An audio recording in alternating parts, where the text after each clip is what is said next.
Hi, I'm Lisa Lewtan. I'm a healthy lifestyle coach, and I'm here today to share a tool for you to use when you're worried about something. The topic we're going to use today is when you're worried that someone hasn't shown up. Maybe you have an appointment, maybe you have a date, maybe it's even a call, but they're not showing up and they're not giving you a reason why. I know this has happened to me many times and my clients and family members, so I'm guessing maybe you've experienced this in your life as well.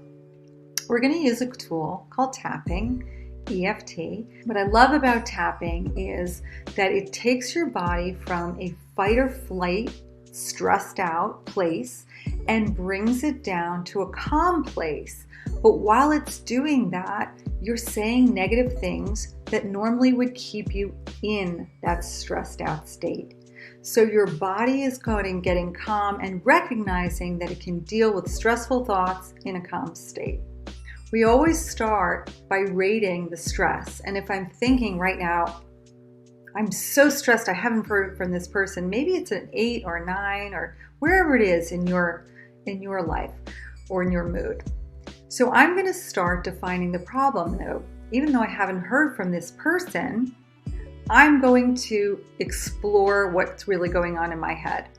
And even though I think something terrible happened, maybe it didn't, and I'm open to the possibility that something else happened.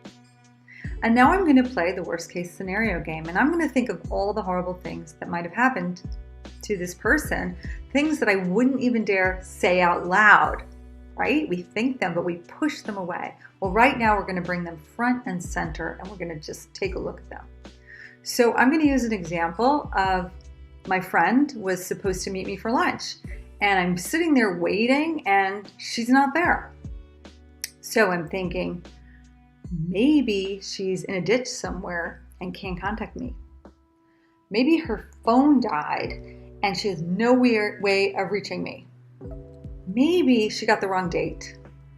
Maybe she hates my guts and was afraid to tell me. Maybe a better plan happened. She had a better option come along.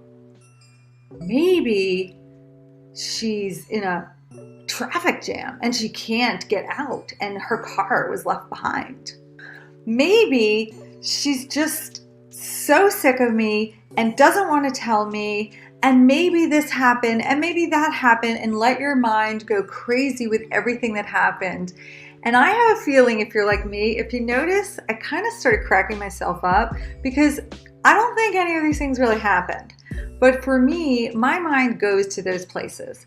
And for many people, maybe even you, our mind goes to such crazy places. And when we don't let it, we just suppress those feelings. By taking all those negative feelings and bringing them out in the open, I'm able to really crack up, and I can say to myself, maybe she's just running late.